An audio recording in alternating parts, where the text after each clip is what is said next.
Hey there, Skeleton Key here. Welcome back to my channel. And if you are joining me live, yeah, I hope you'll pop into the comments, pop into the chat and say hi at the very least, or yeah, share your thoughts on any of these books or other, what you're reading.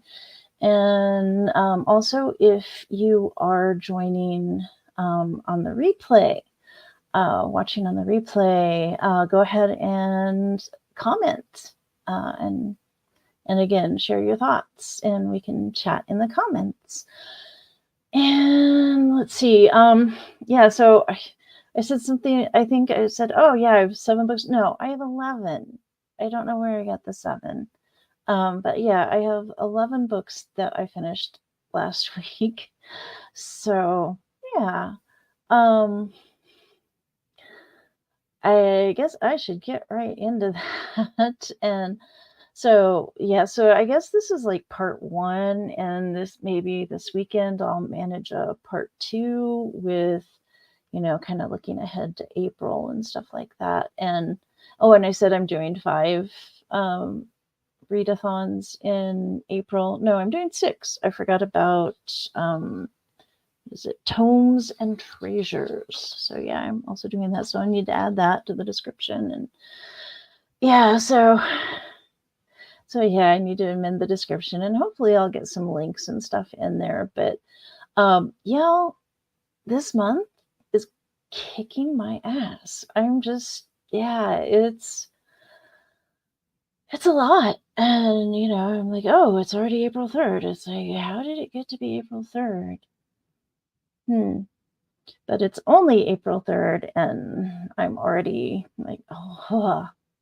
So, but yeah, let's take a look at the 11 books that I finished last week. Share my screen.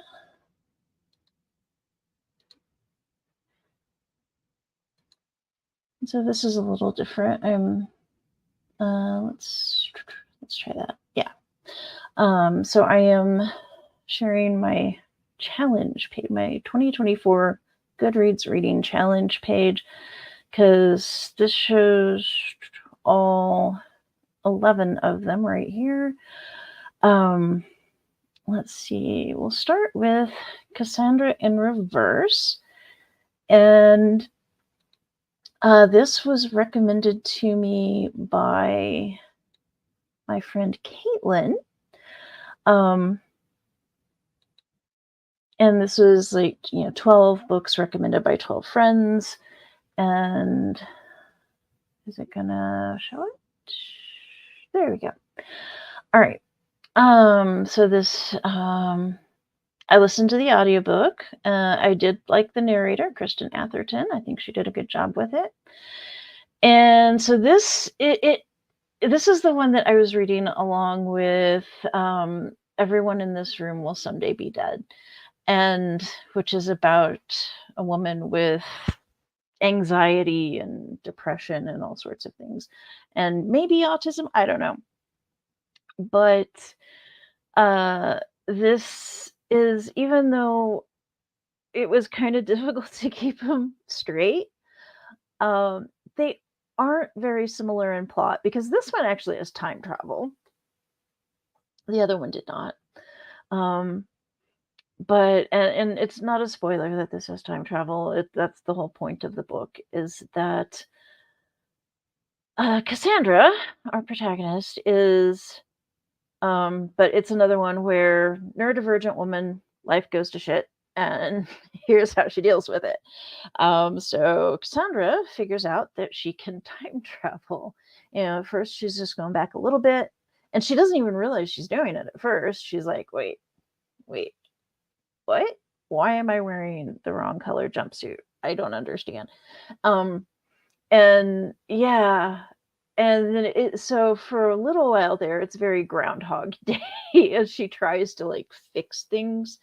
And but then it does sort of get more into some like grander, larger jumps to make bigger changes and try to manipulate things to a greater degree to try to fix everything that went wrong on this awful, awful day where, she's been dumped, she's been fired, and the local cafe does not have banana muffins. And I mean, that's a big deal. Because autistic people, a lot of us have safe foods, and yeah, we kind of count on those sometimes. But this was, it doesn't have me logged in. That's weird. So I don't know why it did that. But yeah, it logged me out for some reason, but I'm pretty sure I gave this 5 stars. It was a little bit more of like a 4.5 rounded up to 5. There were a few things. One, she has synesthesia, which is like a sort of an odd mixture of sense, or an odd swapping of senses that doesn't make sense to normies. And hers didn't make sense to me at first, because hers is that she sees emotions as sort of an aura of color emanating from the person. And at first I was like, no, this doesn't sound like synesthesia. This sounds like an autistic superpower. And that's really annoying when, people are like, oh, you're autistic. What's your superpower? And I'm like, I don't have one. I suck at math. And yeah. So, but then at a later point, she does explain it. And yeah, it's more of, she sees color, and then she feels it in a color. She senses a color coming off the person instead of like actually reading an emotion in their face or something. She, that sort of turns into a color, and then she has to then interpret it. So it's not like, oh, your aura is blue, so you are, no, it's not a magical thing like that. So I'm glad she explained it, but it took a while to get to that explanation. So for a while there is just like, are you sure? Because the author is autistic, and I'm like, are you sure you understand synesthesia? Right? And I mean, I have synesthesia, but not quite to that extent, in that I visualize music more than I hear it. I mean, I do still hear it, but I sense it as like motion, visible motion, and I'm much happier when I can watch a live performance of an orchestra, say, because then I can see the bows all moving in unison, and and nothing. Well, I'm not saying nothing, but it really, really bugs me when on a TV show or something, they'll have somebody playing the violin who doesn't know how to play the violin, and they're just like, "Roo!" And I'm just like, oh. Yeah.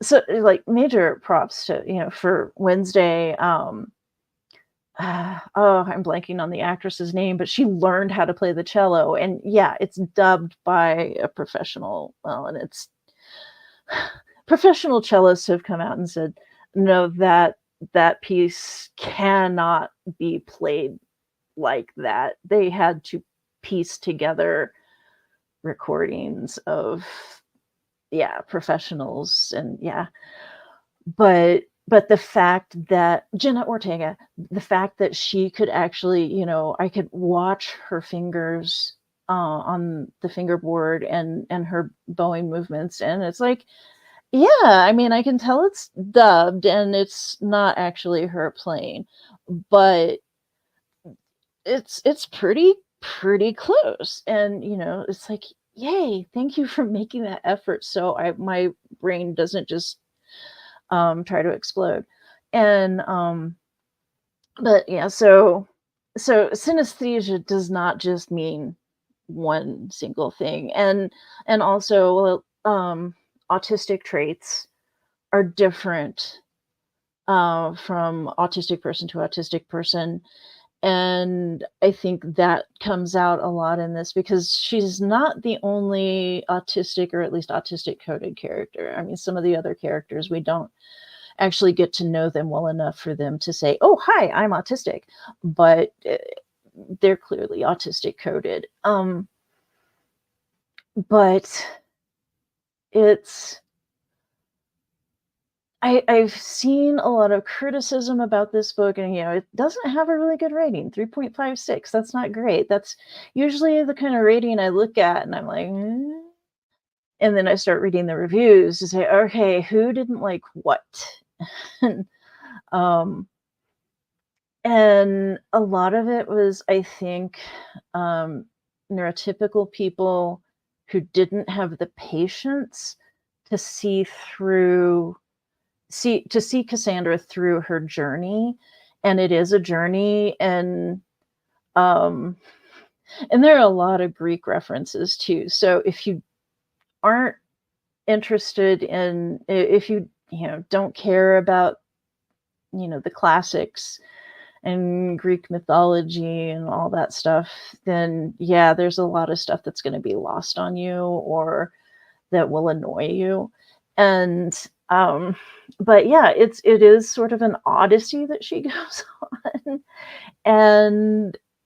and she I mean, it's worth sticking to it to the end, because she learns a lot about herself, about other people, and about how just because you think you've interpreted something correctly doesn't mean you have. And that just because you feel alone doesn't mean you are alone. I don't want to say anything else without going into really spoilery detail, but yeah, she learns a lot. And um yeah, gosh, I keep wanting to say things but then realize no, that's a spoiler. But I do really recommend this. I'm very glad that Caitlin recommended this to me. So maybe, Caitlin has a Stina made me read it bookshelf, and maybe I need a Caitlin made me read it bookshelf. Um, but let's see. Okay, let's see if hit the back button. Will it log me back in? Okay, so I think I'm logged back in, but it doesn't show me all the books. Will you show me more? There we go. So that was Cassandra in Reverse. Next up, body horror. And this is one, it's for a book club that I have not actually joined yet. It's uh yeah, either I've had a scheduling conflict, or I'm just too exhausted by the time it comes around, or I didn't finish the book.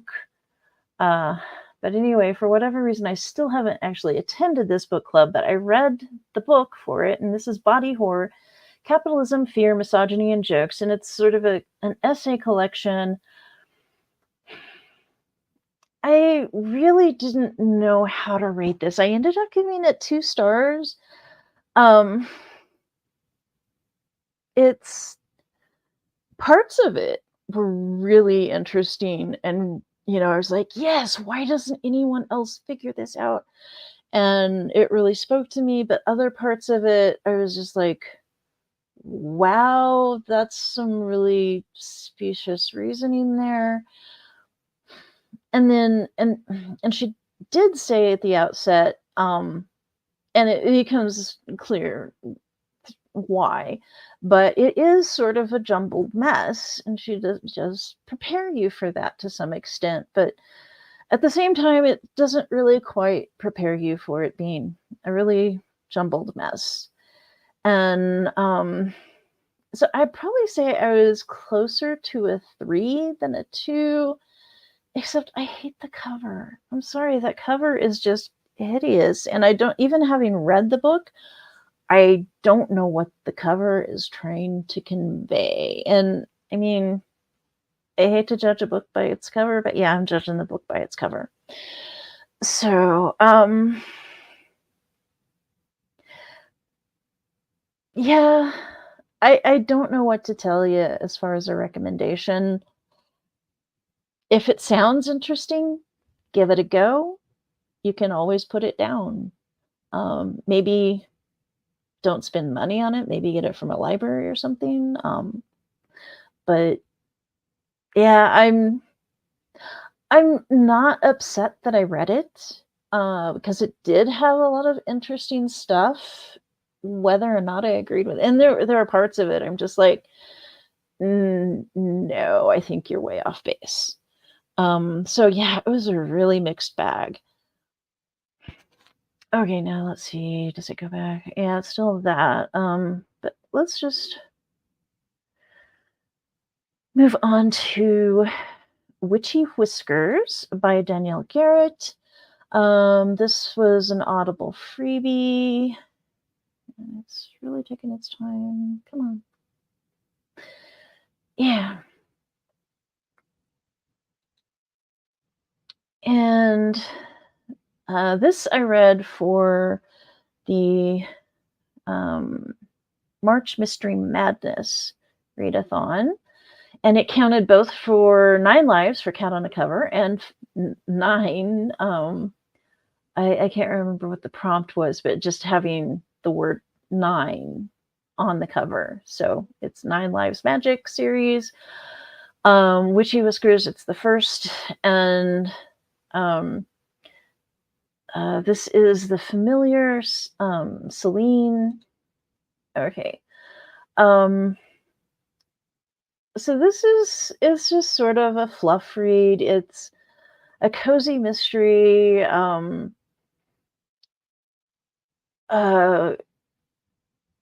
with a little bit of romance. It doesn't really go into the romance, but you've got 2 guys that are, well, her ex-husband interrupts this one guy asking her out, this new guy in town, or I guess he's back in town after a long absence, asking her out for dinner, and then her ex-husband shows up and interrupts this, and then next thing you know, the new guy is accused of murdering his brother,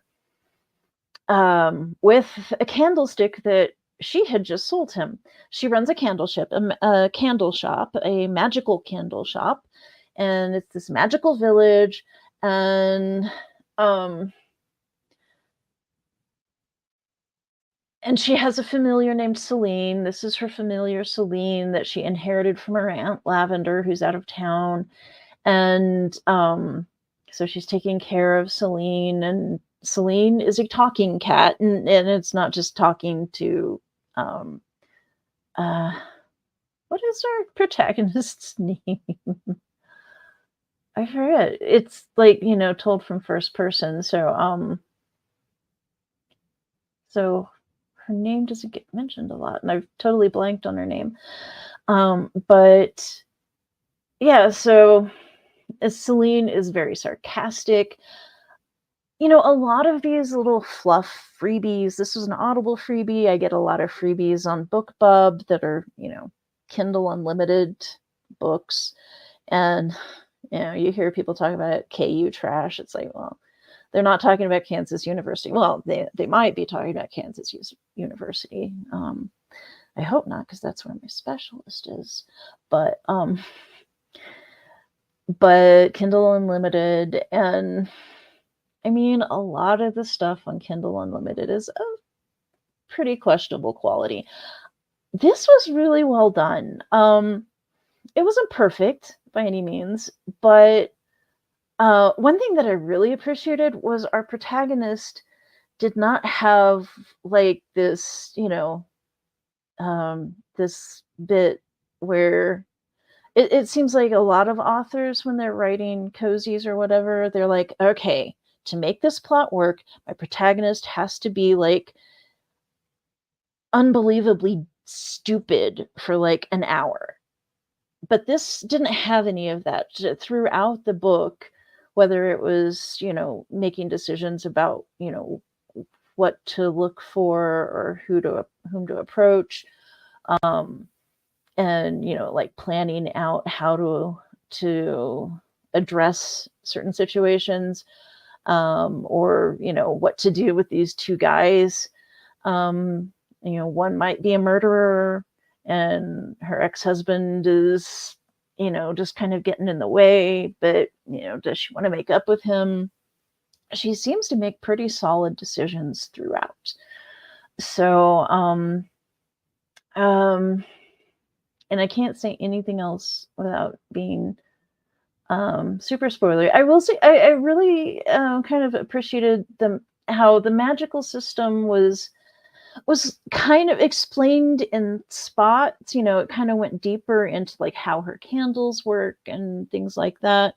But it didn't like over explain stuff. It didn't say, okay, everyone gets better, and it didn't have a lot of needless exposition. But there was enough information that you're like, oh, okay, I can go with that.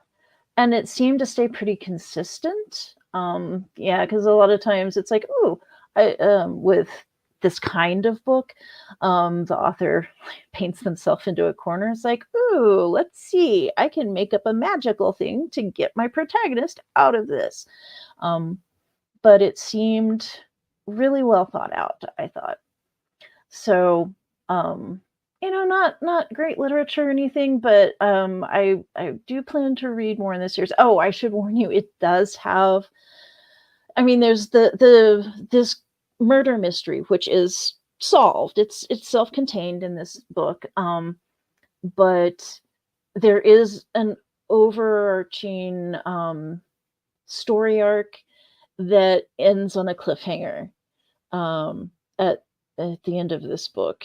And just kind of looking through the descriptions of the upcoming books in the series, I think this arc goes over several books. So I haven't looked at that real closely, but yeah, I will keep reading because Aunt Lavender sounds like a piece of work, and I kind of want to meet her.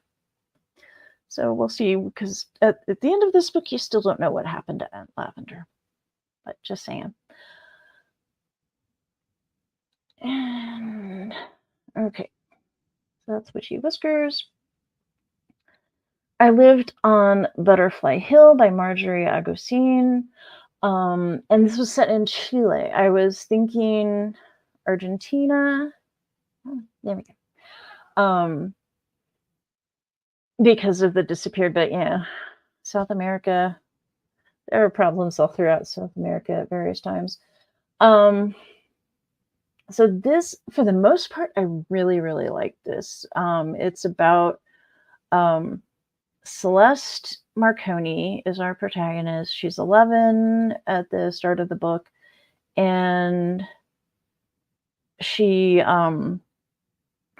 starts noticing, she's in Valparaiso, and she starts noticing these big ships in the harbor, and then people start disappearing. And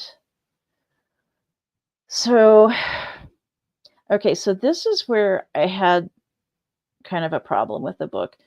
So,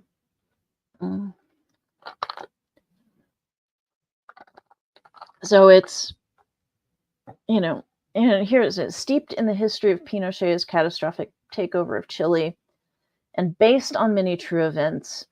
The thing is, it just sort of takes this kind of idea of Pinochet's coup and it isn't actually Pinochet's coup. So it's like and it only lasts a few years. But anyway, Celeste is, her parents have to go into hiding, so they arrange for Celeste to go to Maine. They have a relative in Maine, and so she stays there, and so it is 1973, but it's not Pinochet. The general is never named. It's just the general who takes over, and the president, recently elected president, who is instituting all these democratic things, and is trying to help the people of Chile. He's not, it's not Allende. So I forget, they give him a name. They do name him, and it's not Allende. And then there's another major figure who is named, who is not the person who was in the 70s. And so it's just, and then the takeover ends just a few years later. So I can make some guesses as to why the author did this. Mainly, I'm guessing to collapse the timeline down so that Celeste did not age out of her own story. I really would have appreciated an author's note or something to that effect, or some resources, and maybe the text, the paper version, does have some resources to learn more about Pinochet and the whole coup and all the atrocities and everything. Although, I'm middle grade, so I guess you got to be careful what. But there are people who are professionals at figuring out what things are good for young people to read, that's age appropriate, but still makes them aware of certain horrible things. But I read this for middle grade March, and this was for the refugee story prompt. Overall, yes, I would recommend this. The writing is beautiful. The characters are great. They're well drawn. There's some magical realism, and it didn't feel well woven into the story, but you might disagree with me. Especially if you really like magical realism, you might really appreciate that. To me, it was kind of jarring, but I'll leave that to you to decide on your own if you like that or not. Let's see.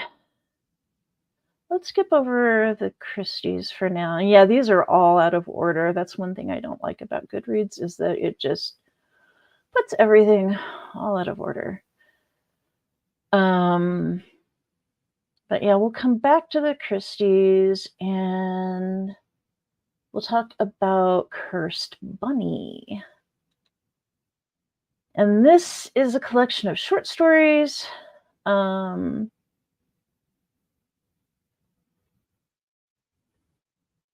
Oh, that's it. There's no more. Okay. And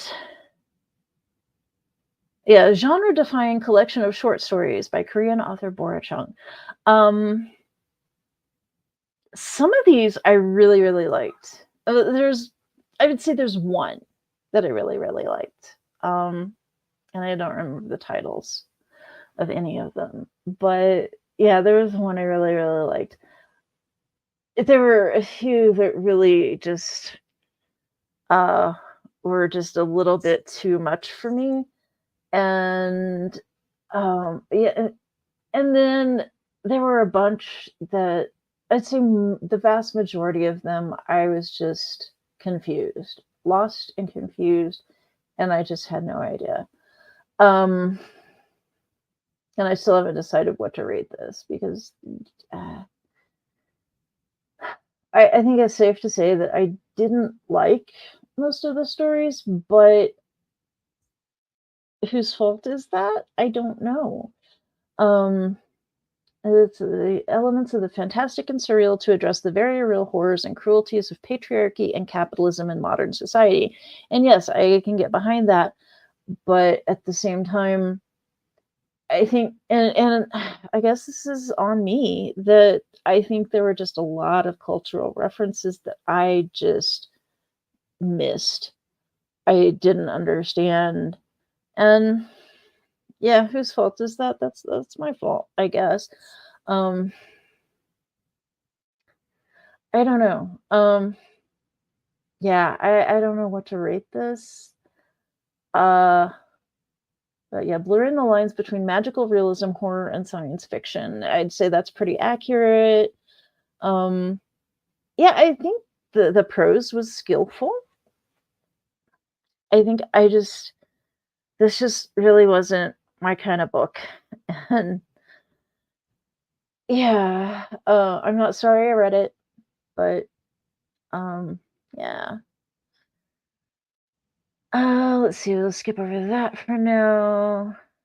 The weirdies get weirder. Um, and this was the sequel to The Weirdies. And again, this was an Audible original freebie thing. Michael Buckley is the author.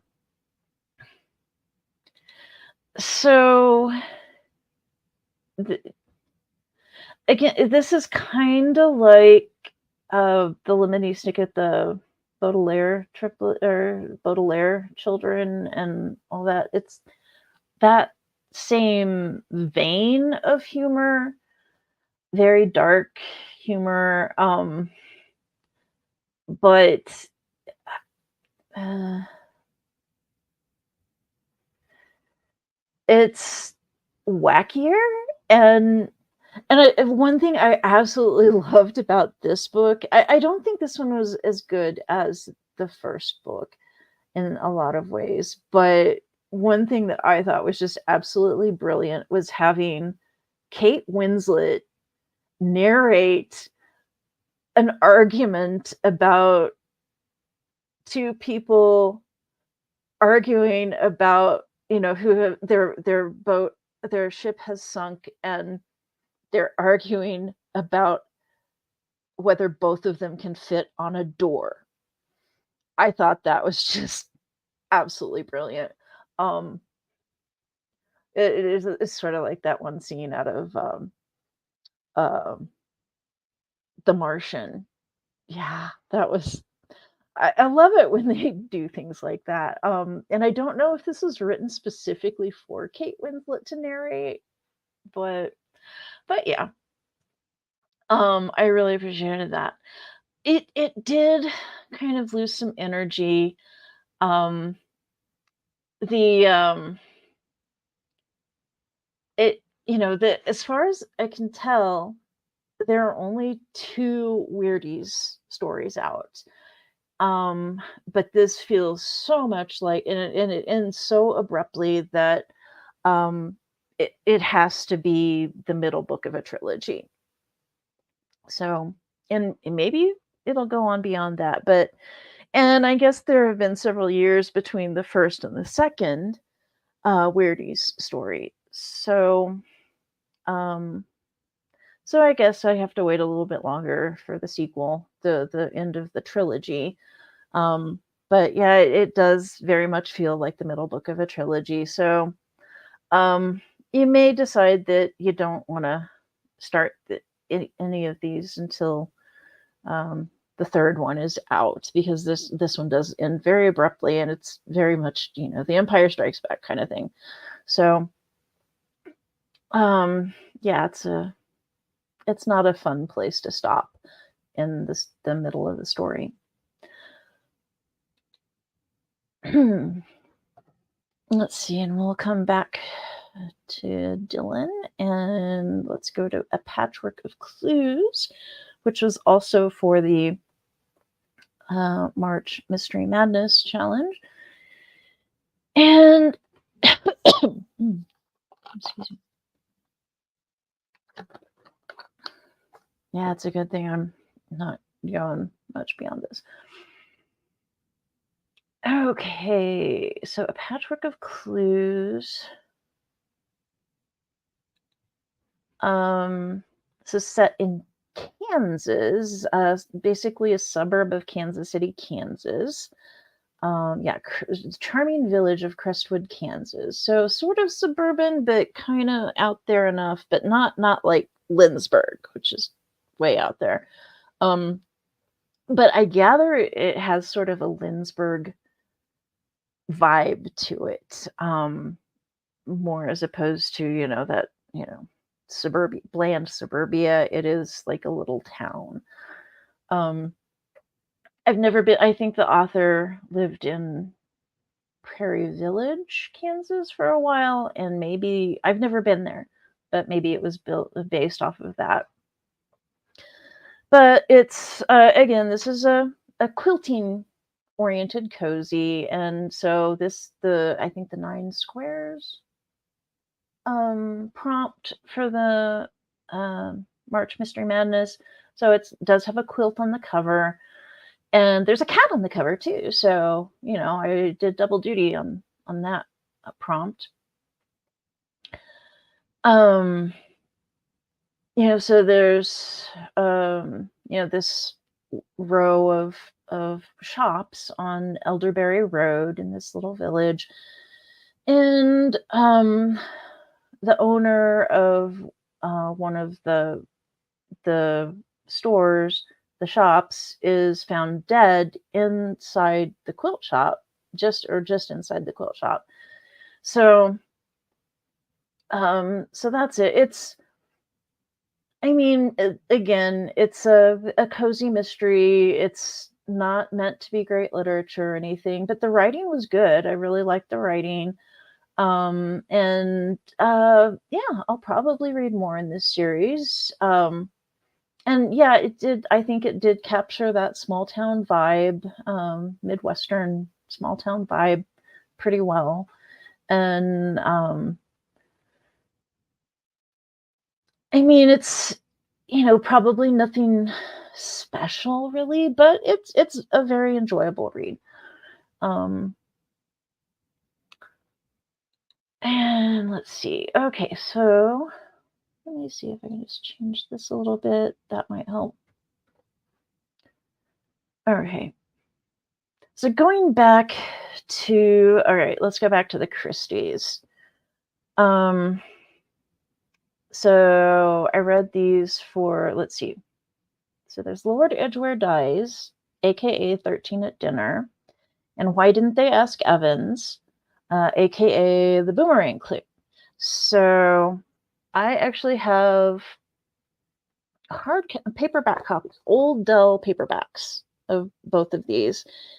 And I want to do a more in-depth video, so I'm not going to talk a whole lot about these now because I want to do a more in-depth video about the editing changes, because as I go through my chronological reread of Christie's oeuvre, I'm really fascinated by the editorial changes made on either side of the pond or through the years. And so these are both from the early 80s. And so let's just start with, okay, so 13 at Dinner. So this is an interesting, I think this was probably a really different kind of approach to a story for the time. Maybe not so much in our time, but this came out in 1933, I think. And I'd say it was probably, Agatha Christie did a lot of stuff that was really the first of its kind. And so this actually starts off with the sleuth Poirot, Hercule Poirot meeting the woman who will be accused of her husband's murder, Lady Edgware, who is accused of Lord Edgware's. So Lord Edgware dies. And so this edition that I listened to is, it's narrated by Hugh Fraser, and it is, no, that's why I didn't, yeah, here we go. Lord Edgware Dies is narrated by Hugh Fraser, and it's fairly recent, I can't remember what year this came out. This narration came out, but probably somewhere around the time that the Poirot TV show was running. And anyway, and it's kind of weird because I figured it out pretty quickly, but I don't know, because I've read all of her mysteries before. And so I don't know how much of that is me actually kind of dredging up memories from the first time I read it in like 1982 or whatever, and how much of it is the fact that I've been reading mysteries for about 50 years now, and I am very familiar with tropes and how things are handled. And yeah, so and then I thought it was interesting that the murder in this one was very much off the page. But yeah, she did that a lot, and kind of set the tone for that whole traditional mystery tradition, for lack of a better word, subgenre, for decades to come. And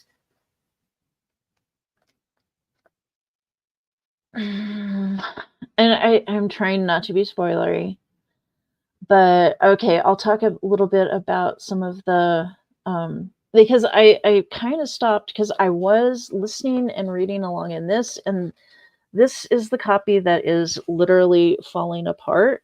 The pages are falling out as I read them. And a lot of it was unchanged, but then there were some things that were changed. I was like, oh, actually, that was a pretty deft adaptation in the narration to basically, because there's a character that you're not supposed to like, and he makes, and it's not really a racial slur, but he makes a comment that, it's like, but it's very specific about a certain nationality of people. And but then, and it's okay in the sense that, yeah, you're not supposed to like this character. So yeah, he is supposed to say kind of crude and rude things. But they did change it in the Hugh Fraser narration to where that it was just kind of vaguely offensive about foreigners in general, and not like, singling out any specific nationality. So I thought that was actually pretty deftly done. And then there are other things that are changed, and I'm just like, why? But I also have to remind myself that my experience with Dell as a publisher is that they're kind of sloppy.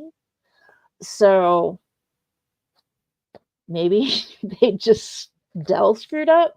So what I have done, I quit, pretty early on. I actually quit doing the reading while listening, and I ordered a facsimile edition of the first edition of the book, and I'm going to compare it to the Dell paperback, which needs to be replaced anyway because it is aggressively disintegrating.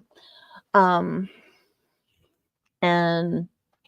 yeah, so I will get more into that kind of topic later. But I gave this 4 stars. It's probably more like a 4.5. I like this just going by my vague memories of reading it long, long ago, I think I liked it better this time, but because I had a better idea of, when you're 12, you really don't know how adult relationships work. And, you can know things academically, I guess, but you don't know how that actually plays out in real life. And whereas as an adult, I can read it and go, "Oh, okay, yeah, I know what's going on there." And, when you're 12 and it's 1982, these things kind of go. Um, Although kids these days are very, very worldly. They know a lot more than I did. Okay, so then the other one. So why didn't they ask Evans, aka the boomerang clue? And this is, oh, my mouse battery is low. Oh God, I've got to find a cord for that. So I better wrap this up real quick, or else I won't be able to stop. So the boomerang clue. And this is, why didn't they ask Evans? And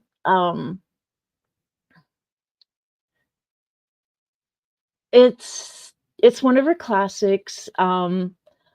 I don't think I like it quite as much as a lot of her other works, but yeah, this is a good one. And this is another one where it'll be going along, it'll be matching the narration, match, match, match, and then all of a sudden there are two sentences that are missing from this for absolutely no reason. Or maybe they're missing from the narration. I forget which way it went, but yeah, they're just gone. All right. Bridge to Terabithia. This is for middle grade March, a book that I missed out on. Yeah, I don't know how I didn't know this existed in the 70s, because this came out in 1970 something. And so I would have been about the right age for it, I think. Winner of the 1978 Newbery Medal. So this ticks off a lot of challenge boxes, including the middle grade March one. But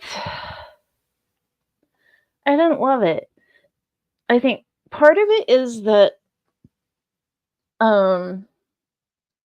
people were always warning me, "Oh, this will just devastate you. This, have the tissues ready. This, you're gonna cry a lot." It's like I tend to cry a lot anyway.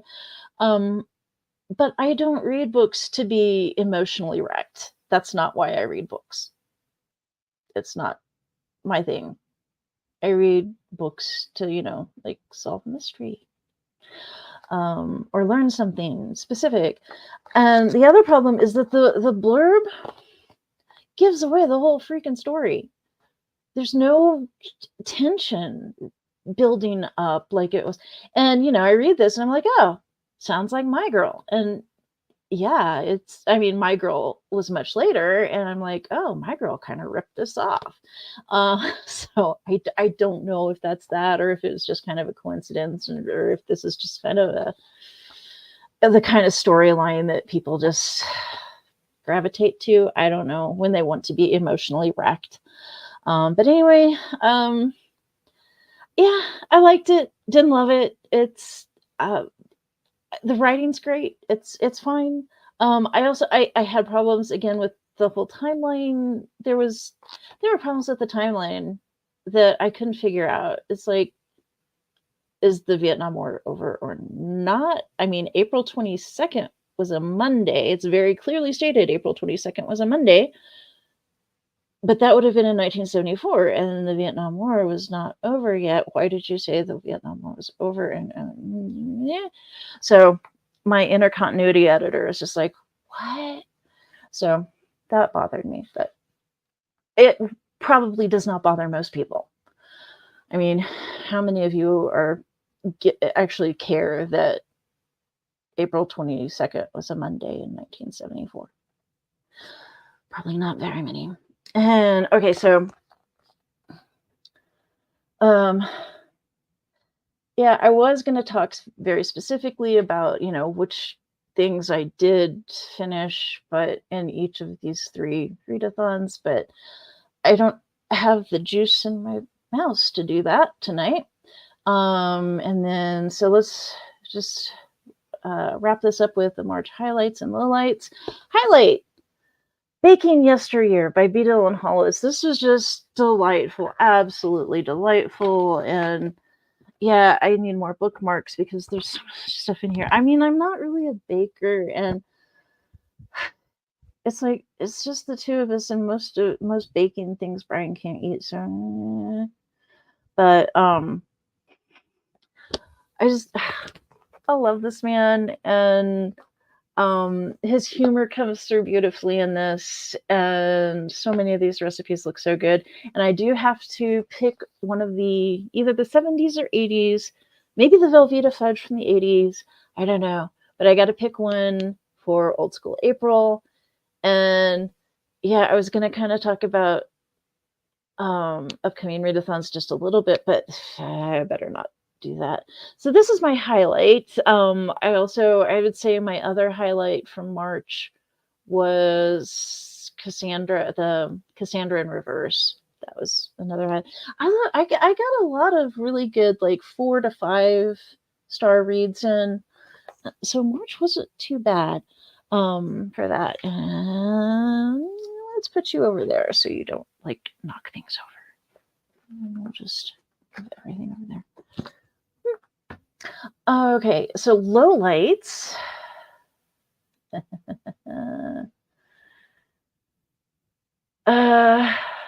Probably the most disappointing one, and then it turns out I didn't even have to read it, was The Day the Crayons Came Home, and I've talked at length about why I didn't like that, mainly because it's like, it just reminded me that most kids are just really freaking awful, and I am very glad I don't have any. And that's probably not the intended takeaway from this book. Another one was, let's see, I did DNF Watching You by Lisa Jewell. Yeah, I was reading that. I started reading it. I did not get very far. And that was for High Tea Book Club. And I'd read one other Lisa Jewell book before, and I was just like, I was pretty lukewarm on it. And I was like, yeah, it was okay. That one, when after she was gone, or after she left, all those titles are so similar. She went away, she was gone, I don't know. But the plot hinged on some really craptastic police work. And that's one thing if it's actually used in the plot and meant something, but no, it was just really sloppy. And this book started off, the prologue, there was like this one page that was like a diary entry, and then there's the prologue. The prologue is a crime scene, and oh my word, tell me you've never researched writing a crime scene without telling me. I just felt that it was very disrespectful to the genre. I was personally offended. And I tried reading a little bit farther, and I was just like, no, it's not grabbing me. It cannot overcome that blunder in the prologue. It's like, really? There's no blood spatter. You're telling me there's no blood spatter. Yeah. All right. Anyway, yeah, I better go fix my mouse. So, but anyway, yeah, I hope I have entertained you at least a little bit, and yeah, hopefully I will get my mouse charged and get back on track. I haven't even looked at my calendar for the weekend, so I don't know when. Maybe Saturday. Hopefully Saturday I'll have a chance, or Sunday. And I can talk a little bit more about like April stuff, because there's a lot in April. And then there's May, which is Murderous Mayhem. And yeah, I'm working on stuff for that. Okay, I better sign off. I'll catch you later.